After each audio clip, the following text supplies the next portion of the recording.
Вітаю, сябры, з вами Андрей Хаданович, і мы паговорым пра пісьменніцу з псеўданімам Тётка. Пра Алаізу Пашкевіч, якая, падпісаўшыся ў 1908 годзе Тётка, паяднала такім чынам дзве вельмі важныя рэчы: жаноцкасць і дэмакратызм. І тое, і гэтае былі рэвалюцыйныя для свайго часу.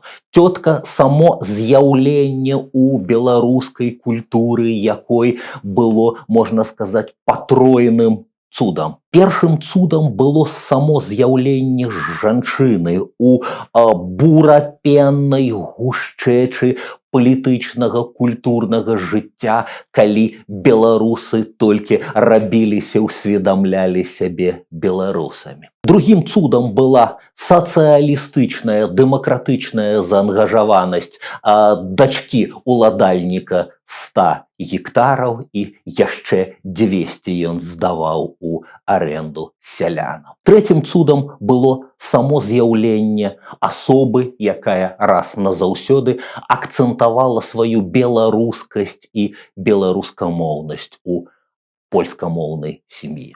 Цуды, безумоўна, але час спрыяў цудам. Імкліва паўставалі маладыя нацыі наўздагон тым, што вызначылі сябе яшчэ ў 19 стагоддзі. Нацыі, якія прарасталі з адзінай каранёвай сістэмы Вялікага княства літоўскага, якія усведамлялі адно аднога як паплечнікаў і партнёраў па барацьбе, якія ясна бачылі агульнага ворага: расійскі царызм, імперыю, прыгнёт. Імперыю, якая была яшчэ і турмою народаў, таму змагаліся за сацыяльную справядлівасць і адначасова за палітычную незалежнасць сваіх народаў, імкнучыся да сваіх дзяржаваў. Тут беларусы, украінцы, літоўцы выявіліся найбліжэйшымі паплечнікамі. А таму нічога дзіўнага, што Тётка замужам за выбітным дзеячам літоўскай культуры Сцяпонасам Кайрысам, а таксама блізкая сяброўка украінскага інтэлектуала, асветніка Іларыона Свінціцкага. Тётка нібыта хрэстаматыйна знакамітая і вядомая, яе вершы вывучаюцца ў школе, прычым сам выбар вершаў такі, што яны могуць навязнуць у зубах і стварыць дзесьці негатыўнае да сябе стаўленне. Але гэта маленечкая вяршыня айсбергу. Нам здаецца, што мы ведаем творчасць Алаізы Пашкевіч, шырэйшы чытач нічога пра яе не ведае. Гэта асоба поўная сюрпрызаў і найцікавейшая, як мне здаецца, створаная ёю ў літаратуры, блізка не хрэстаматыйная. Тётка зусім не тая, зусім не такая, якой яе малююць хрэстаматы і падручнікі. Давайте ва ўсім гэтым разбірацца.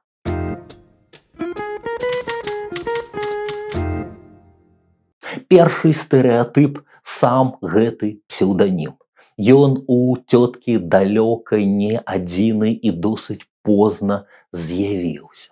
Першыя гады Алаіза Пашкевіч ці Алаіза Пашкевічанка падпісвалася зусім іншымі імёнамі. Не дзіўна, што гэтыя імёны збольшага мужчынскія. Банадысь Асака падпіша яна першыя свае вершы. Тымчасовы падпіша яна свой пераклад з украінскай мовы. Анелька падпіша яна свае падарожныя нататкі, апавядаючы як бы ад першай асобы гэтай самай Анелькі, але адначасова апавядаючы ад сваёй асобы.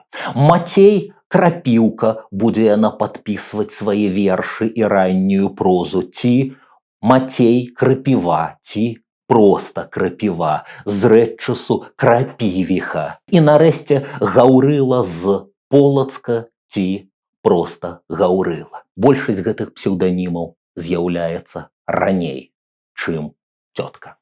Увогуле, уявіце, мы чытаем тэксты, падпісаныя іменем «Тётка», тэксты, якія былі падпісаныя зусім інакш. Не сапраўдным іменем аўтаркі, але іншым спецыяльна выбраным для гэтага псеўданімам. Навогул, ці карэктна называць іх цётчынай творчасцю, ці няма у гэтым нейкага свядомага ці несвядомага ўвядзення ў зман. Скрыпка беларуская, а зверху імя аўтаркі «Тёткі». Неправда, на момант пісання, укладання і выдання скрыпкі беларускай ніякай «Тёткі» як псеўданіма яшчэ не існавала. Зато была глыбокая пераемнасць з найбліжэйшымі папярэднікамі, якіх Алаіза Пашкевіч пабачыла і якімі захаплялася. Што такое падпісаць кнігу Гаўрыла з Полацка? Будуць даследчыкі і даследчыцы, якія пацягнуць за рэлігійную нітачку, пабачыць тут імя арханёла Гаўрыіла, пацягнуць за полацкую нітачку, акцэнтуючы гістарычны і культурны цэнтр паўставання Беларусі. Мне, і, мабыць, не толькі мне, найперш бачыцца ў гэтым мясцовая прывязка. Гэта значыць, у сітуацыі, калі у твайго чытача, у тваіх чытачоў недасфармаваная нацыянальная свядомасць, яны збольшага тутэйшыя, ты бярэш і апелюеш да іх мясцовага патрыятызму, да іх прыналежнасці да малой радзімы. Так рабіў Кастусь Каліноўскі, падпісваючыся Яська гаспадар спад Вільна, так робіць «Тётка», падпісваючыся Гаўрыла з Полацка. Ёсць у гэтым яшчэ і фразеалагічная прывязка. Праўда ж, не раз чулі: не адзін Гаўрыла ў Полацку, альбо не адзін Гаўрыла што ў Полацку. Мне ў гэтым бачыцца аптымістычная вера і надзея на наступнікаў і пераемнікаў. Я іду на гэтую дзялянку культуры ці палітычнай дзейнасці, таму што там суцэльныя белыя плямы і я ахвярна гэтым займаюся. Альбо, скажам, менш пафасна. Мяне прабівае на дзвіж, на варушняк, які ёсць тут, тут і тут. Сама эпоха пачынае пульсаваць, і Алаіза Пашкевіч адчувае гэты пульс свайго часу, адчувае выклікі сваёй эпохі і адгукаецца на іх. І, робячы штосьці упершыню, верыць, што закладае традыцыю, якая дасць плён, таму не адзін Гаўрыла у нашым Полацку. Ну і нарэшце адкрыццё для сябе на пачатку нулевых Дудкі беларускай і Францішка Багушевіча, які таксама падпісваўся дэмакратычным псеўданімам, становячыся на роўную нагу з сваімі чытачамі. Таму прадмова да скрыпкі беларускай, цётчынай, а дакладней Гаўрылы з Полацку, ёсць адначасова паклонам і падзякай, хомаджам у гонар папярэдніка. Ёсць тут пытанне пра сваю ідэнтычнасць, хто я і хто мы, да якіх належу я, і падарожнае святло, якое ўжо ёсць у беларускай літаратуры. Доўга я гадаў і думаў, заўважце мужчынскі род гэтага, гадаў і думаў, як сябе зваць, ці то палякам, ці то літоўцам, бо слова тутэйшы мне некс не смакавала. І так колькі гадоў я хістаўся то на ту, то на другую старану, аж покі не папала ў мае рукі дудка Мацея Бурачка. Яна-то мне сказала, што хто гаворыць па-тутэйшаму, па-мужыцку, значыцца, ён гаворыць па-беларуску. А хто гаворыць па-беларуску, той беларус.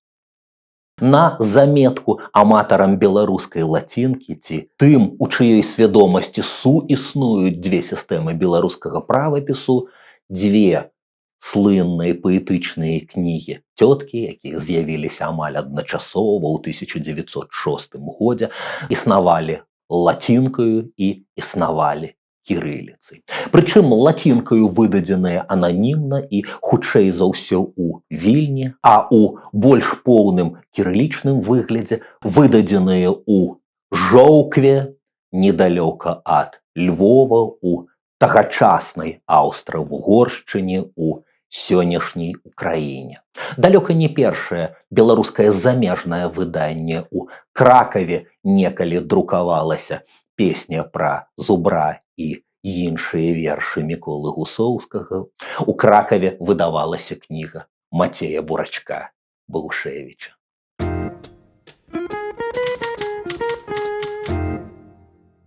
Некалькі словаў пра геаграфію Алаізы Пашкевіч.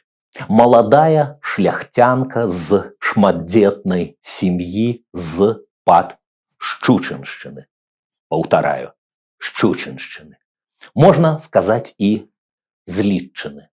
Фальварак Пешчын, дзе яна нарадзілася, суседні з ім маёнтак Стары двор, дзе яна памірае, зусім блізкія ад іх Васілішкі, пачатковая хатняя адукацыя з дырэктарамі, як тады называлі рэпетытараў, кантакты з бабуляю Югасію, магчыма, адной з абуджальніц інтарэсу да свайго, да сялянскага, да фальклору, да песні, да беларускай культуры. Прозараўская вучэльня ў Вільні, паўгалоднае існаванне, нягледзячы на выдзеленую стыпендыю. Потым гімназія і вышэйшыя лесгаўтаўскія курсы ў Петербургу, дзе насуперак імперыі гуртуюцца беларускія і не толькі беларускія студэнты, нацыянальна свядомая моладзь адразу некалькіх культураў, некалькіх народаў. Гэтую інтэрнацыянальную атмасферу, можна сказаць, у студэнцкім інтэрнаце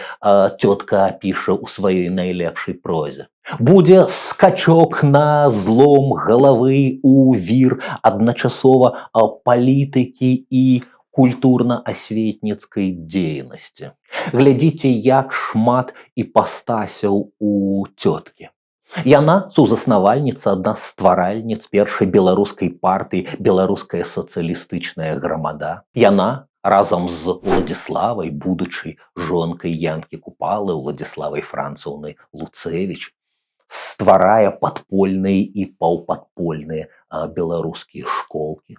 Яна фельчарка, сестра міласэрнасці. Яна удзельніца рэвалюцыйных мітынгаў часоў першай рэвалюцыі 905-га. Хтосьці з даследчыкаў кажа, што палымянна, бліскуча выступае.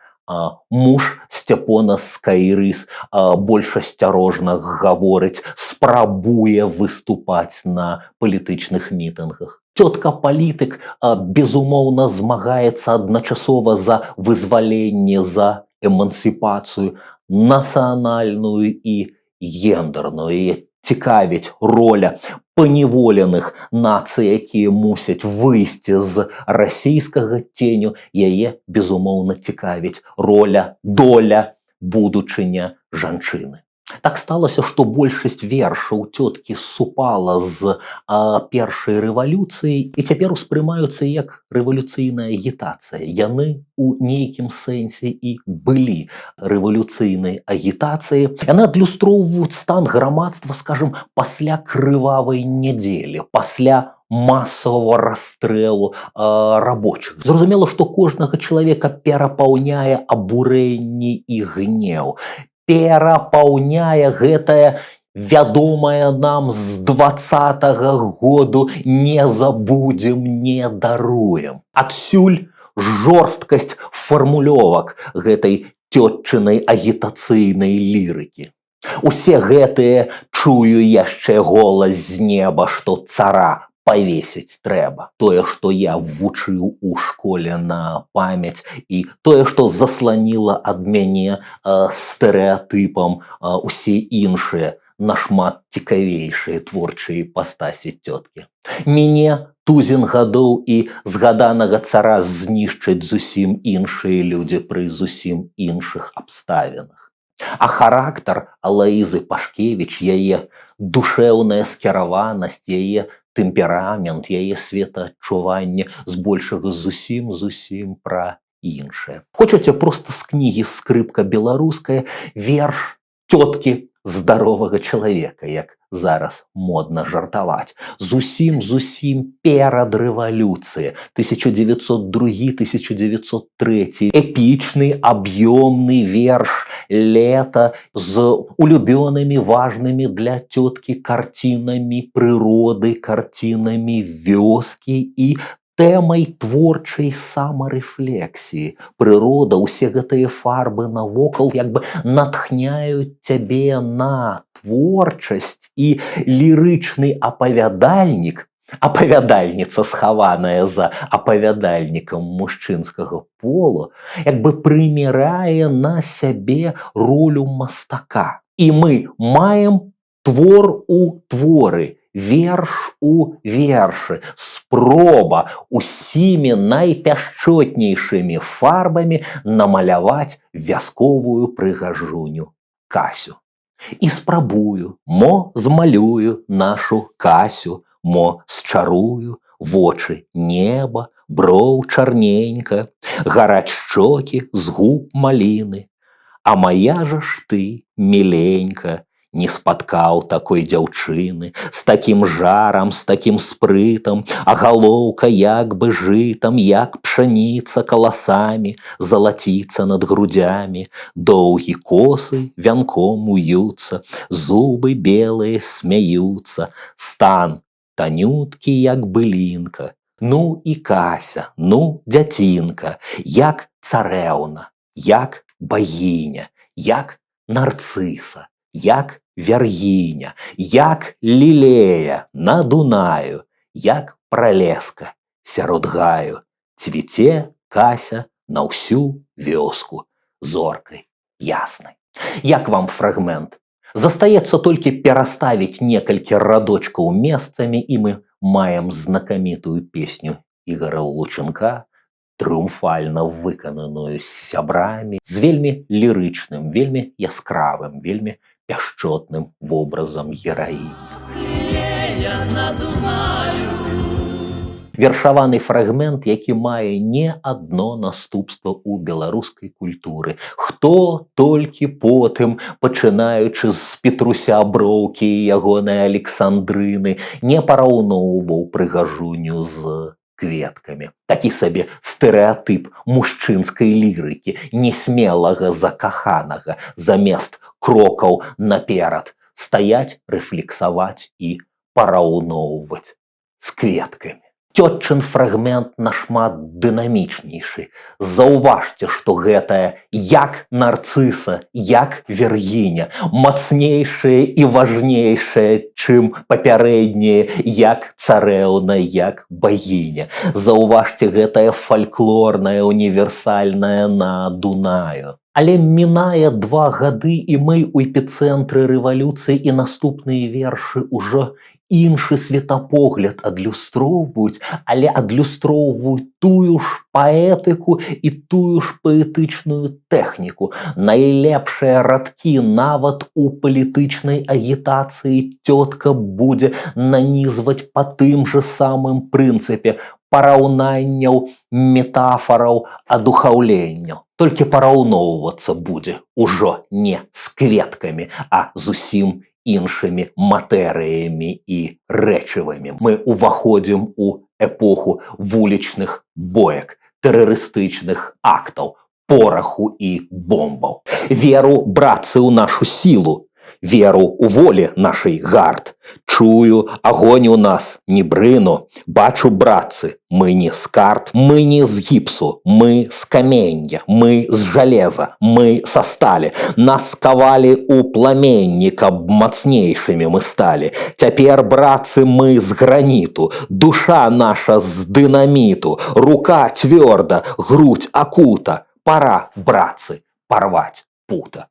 Дзеля іроніі паспрабуйце на хвілінку напець гэта на музыку Игоря Лученка с песней про Касю «Кладется одно до одного».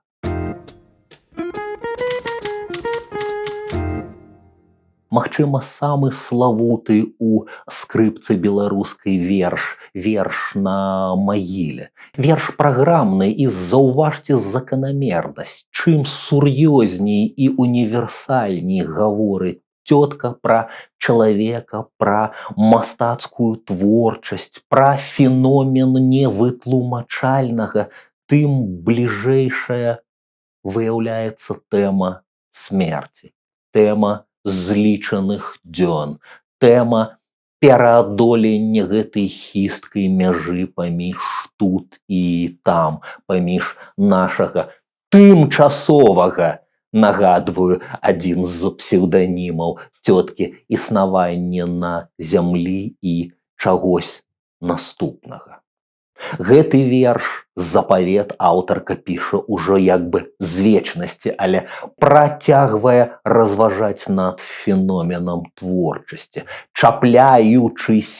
зноў чапляючыся за найлепшых папярэднікаў. Паглядзіце, як міцкевічскія дзяды ў гэтым чуваць. Гэтае ціха, людзі, глуха, людзі. Што то будзе, што то будзе. Амаль даслоўна патройным паўторам гэта прагучыць у праграмным вершы цёткі. На магіле узыду дубам, пачну шаптаць братнім губам аб іх долі, аб свабодзе, стану песняй у народзе.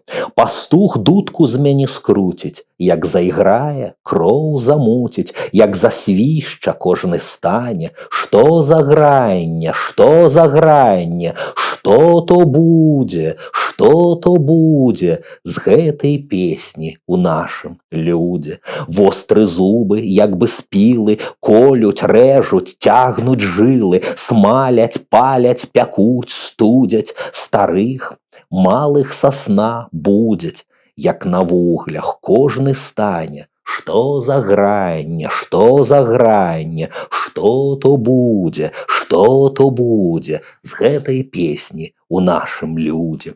Ліс дубовы пад хлеб стелюць, жолудь яго ў жорнах мелюць, а дзе з дуба хоць пылінка, грудь трасецца, як асінка, а дзе толькі дудка свішча. Людзі бягуць, як на ігрышча, як на дзіва, кожны стане. Што за гранне, што за гранне, што то будзе з гэтай песні у нашым людзе.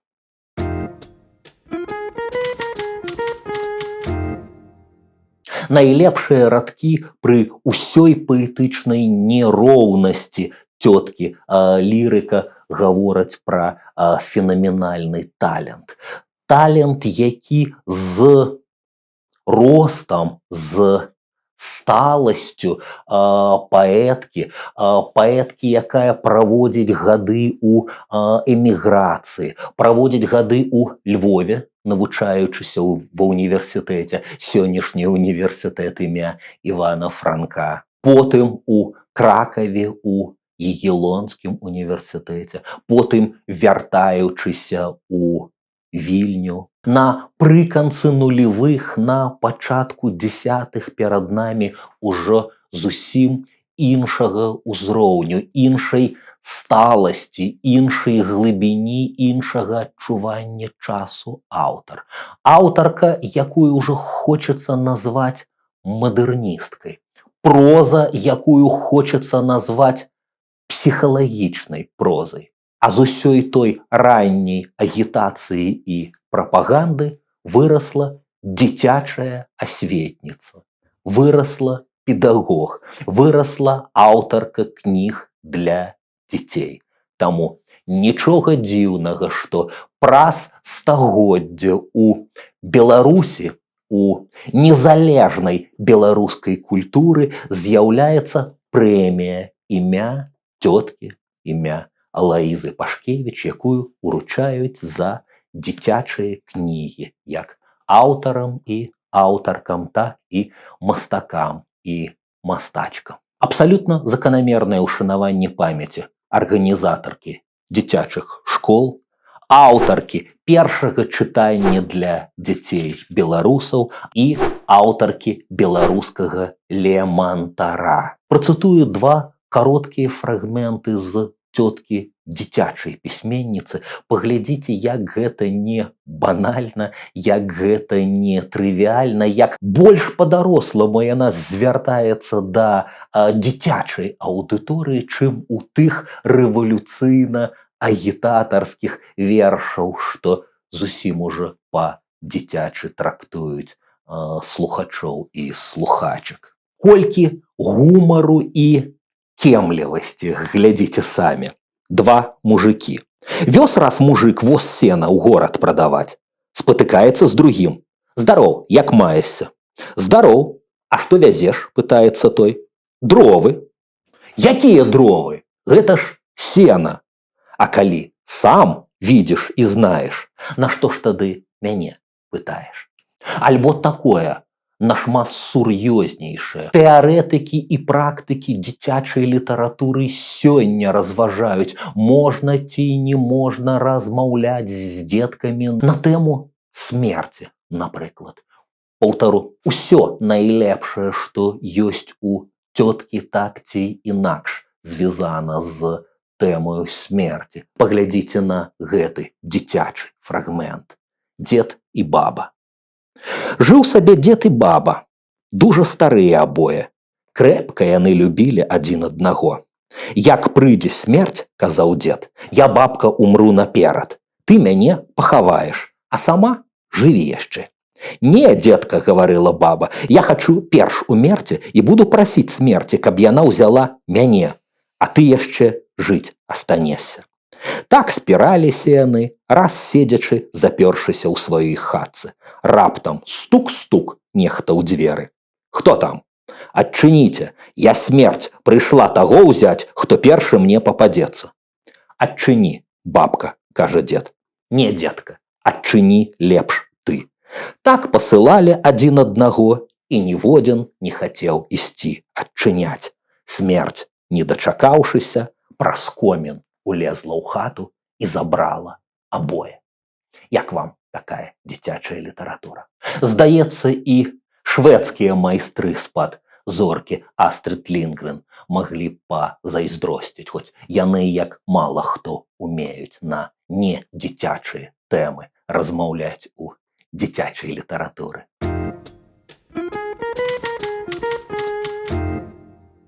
Але гэта толькі кароткае адступленне, а гаворка ў нас пра тыя некалькі празаічныя тэксты, якія аўтарка пачала падпісваць сваім, так бы мовіць, сапраўдным познім псеўданімам, які выцесніл усе іншыя.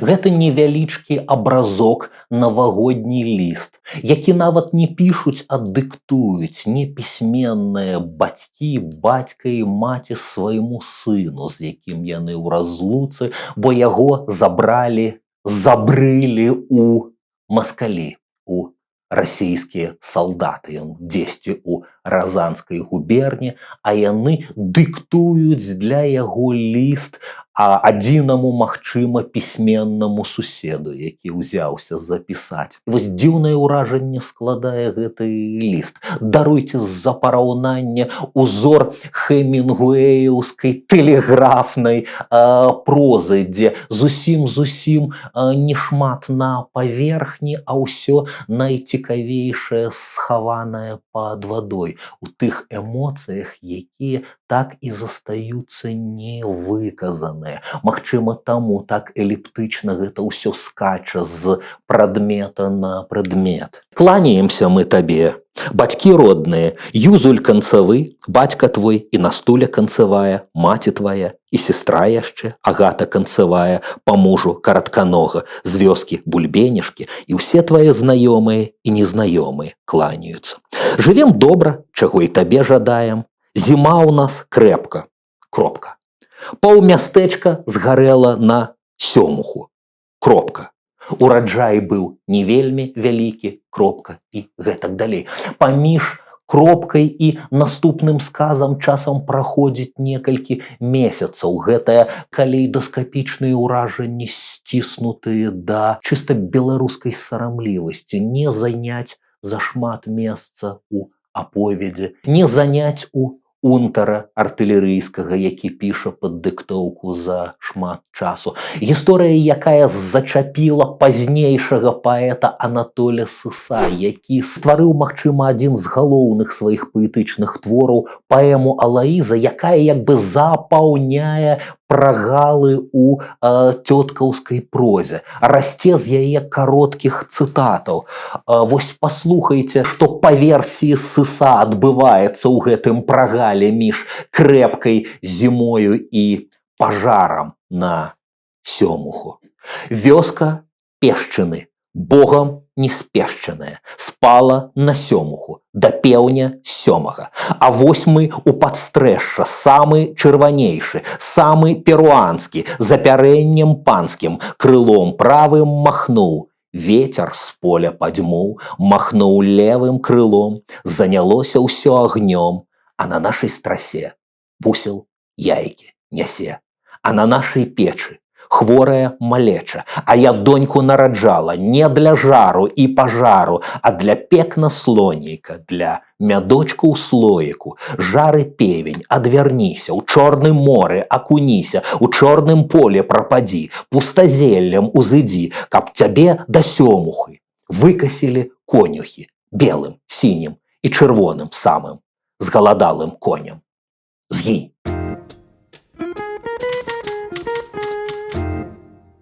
Вершыня цёткавай псіхалагічнай прозы кароткае апавяданне «Зялёнка» пра дзяўчыну, курсістку, месца дзеяння, інтэрнацыянальны імперскі Петербург з шматнацыянальным студэнцтвам, сярод якога і курсістка Зялёнка, якая згасае, якая памірае, сама пра гэта ведае і навакольныя пра гэта таксама ведаюць. Як вам інтэрнацкая размова людзей, якія збіраюцца, каб падтрымаць хворую Зялёнку, якія разумеюць пра табуяванасць тэмы здароўя і блізкага адыходу, але часцей праз неўклюдныя жарты з самой гераіні гэтая тэма усплывае. Зялёнка, якая мае скрытны характар і не шмат гаворыць, але мы здагадваемся пра нешчасце і патрасенні, праз якія яна праходзіць, праз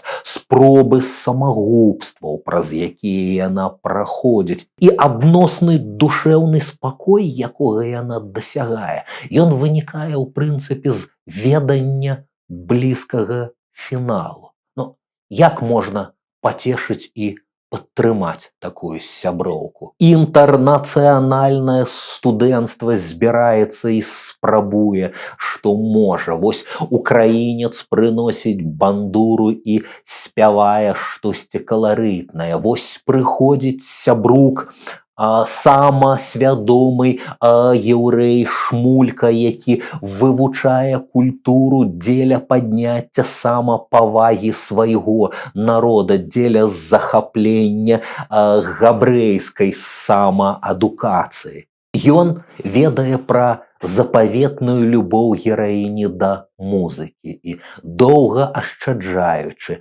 галадаючы, адмаўляючы сабе ў неабходным, ён зэканоміў такі на білет на канцэрт. І заканчваецца аповед апафеозам музыкі, творчасці, але адначасова і надыходам смерці. Гэты салодка балючы суплёт аб'ектыўнага і суб'ектыўнага, калі гераіня слухае музыку, правальваецца ў яе, зліваецца з ёй, але адначасова усведамляе, што вось ён фінал, магчыма, найшчаслівейшы фінал, памерці на ўзлёце творчых эмоцый, якія перапаўняюць цябе. Смычок чуць-чуць даткнуўся, азваліся струны, ціхая мелодыя, як першы ўздых дзіцяці, палілася, ідзе, вядзе некуды у засветныя разлогі чыстага лірызму.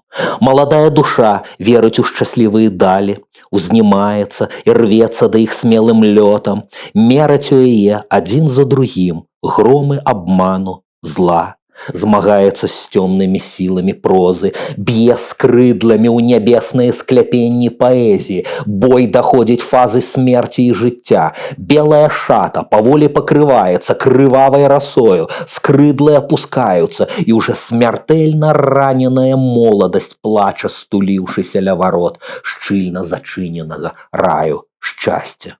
І далей зялёнка закрывае вочы, каб дагнаць скрываўленага лебедзя песню.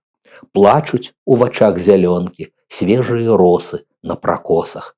Папараць кветка расцвітае. Зялёнка бяжыць успамінам да сваіх дзіцячых днёў, як кароўкі пасвіла на пожні, а маці сухотніца калыхала малога брата сухотніка пад снапамі зжатага жыта.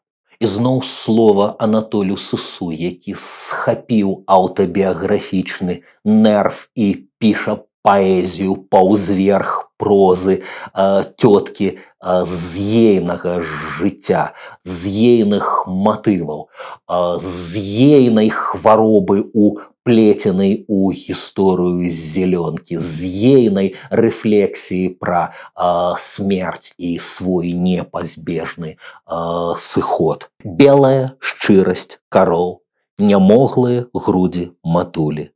Я немаўля, кроў, хтосьці да сэрца туліць. Неба, пастух плыве за небасхілам кароўкі. Лізанька, хтось заве вуснамі хоць у броўкі. Неба, блакіт вачэй, першы харэй мой, мама. Ямб па шчацэ цячэ, сляза каляная. Жаўранчыхі крычаць, іхняе жыта зжалі. Жаўранкі маўчаць, як зерня у рот набралі. Чый гэта анёл? Голас такі гарачы. Чыё гэта? Птушанё па-беларуску плача.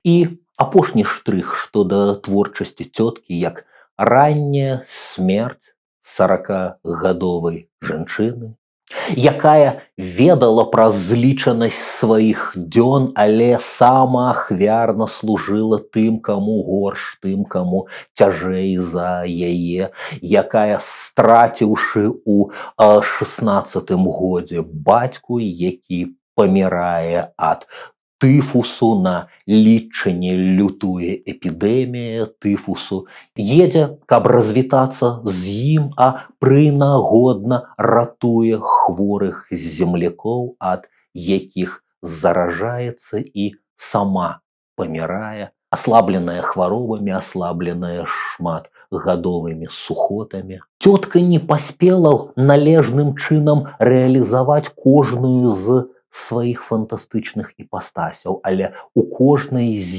іх зрабіла крок Гаўрылы, які згодна з прыказкаю не адзін у Полацку і знайшла прадаўжальнікаў, як з абразкоў і кароткіх апавяданняў цёткі вырасла беларуская псіхалагічная проза, так з падарожных ейных нататак праз гады будзе расці беларуская літаратура рэпартажу, будзе расці беларуская літаратура нон-фікшн.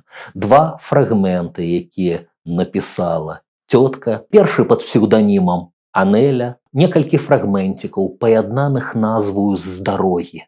Нататкі дзяўчыны, якая адкрывае для сябе Еўропу, якая едзе найперш у мэтах лекавання таму, што моцна хворая, дае нам чыста цётчыны эмацыйныя арэлі, ківач ад супрацьлеглага эмацыйнага стану да палярнага яму стану. Ад мамачка божухна, я хутка памру, да якое ж фантастычнае, неймавернае гэтае жыццё. Як хочацца жыць, а можа і мне удастся далей. І нарэшце ужо зусім падарожны рэпартаж, успаміны, згадкі, нататкі з Фінляндыі, з фінляндскага падарожжа, пабытовыя дэталі, што п'юць, што ядуць, як паводзяцца фіны і фінкі. На фоне тагачаснай публіцыстыкі вельмі нармальная і сучасная літаратура, можна сказаць, нічога лішняга. Суплёт уражанняў, які збіраецца ў фінальнае абагульненне з больш пафасную назваю «Фінскі народ», дзе цётка праводзіць паралелі між паняволенымі беларусамі і паняволенымі фінамі, між вечна паняволенымі беларусамі і вечна на той момант паняволенымі фінамі. Як гэта быць, знаходзіцца паміж дзвюма вялікімі агрэсіўнымі суседзямі. Агульны наш вялікі агрэсіўны сусед, разважае цётка, гэта расійская імперыя, заходнія суседзі ў нас розныя. Калі у Беларусі гэта палякі, то у фінаў гэта шведы, і яна піша пра шведскае паневоленне фінаў, але і фінскае імкненне да захавання свайго. Хто разважае яна, разважае як сацыялістка, як дэмакратка, выракся свайго, ашведзіўся, эліта. Хто застаўся верны свайму. Фінскі народ, які не адарваўся ад стыхіі сваіх песняў, сваёй мовы, свайго побыту, сваёй немудрагелістай, але правільнай маралі, які глядзіць у бяздонныя фінскія азёры і усведамляе сябе сабой. Чым не прыклад беларускім чытачам. Перадае аўтарка яшчэ асцярожная першапраходніца жанру рэпартажу, жанру нон-фікшн. Фінляндскі народ, цытую толькі апошні абзац, цяпер займае шчытнае месца паміж культурнымі народамі. Фінляндскі універсітэт штогод з сваіх сцен выпушчае маладую армію сыноў хлебаробаў, которые ідуць у народ і працуюць з забыццём шчасця свайго я. Народа шчасця, іх шчасця. Фінляндскі народ першы ў Еўропе прызнаў роўныя правы кабетам. Важная думка для цёткі. Кабета – матка, свядомая фінлянка-патрыётка. Яшчэ ў калысцы пачне навучаць свае дзеткі любіць родны край, родны народ, любіць і паважаць справядлівасць роднага народа. І ніякая сіла перарабіць цяпер фінскі народ на іншы капыл ужо не здолее, бо свядомасць народа, культурнасць яго стаіць вышэй усялякай сілы.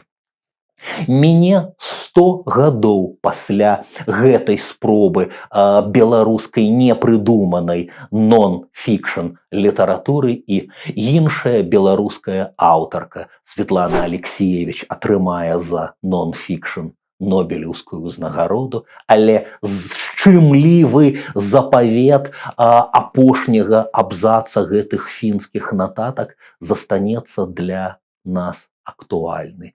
Ніякая сіла не здольная супраць культурнага народа, супраць людзей, якія неабыякавыя да сваёй тоеснасці падтрымліваюць аднога, думаюць, хто яны і куды яны ідуць і, урэшце рэшт, непазбежна здабываюць волю і супрацьстаяць любой знешняй агрэсіі, здавалася б, мацнейшага ворага. Гісторыя фінскай вайны дае нам пераканаўчыя адказы. Што ж, будзьма вучыцца на гэтых прыкладах. Дзякуй цётцы Алаізе Пашкевіч за навуку. Дзяліцеся, сябры, калі ласка, гэтым відэа, бо хто ж, як не мы, будзе пашыраць і дзяліцца беларускай культурай. Шануйма цётку, шануйма яе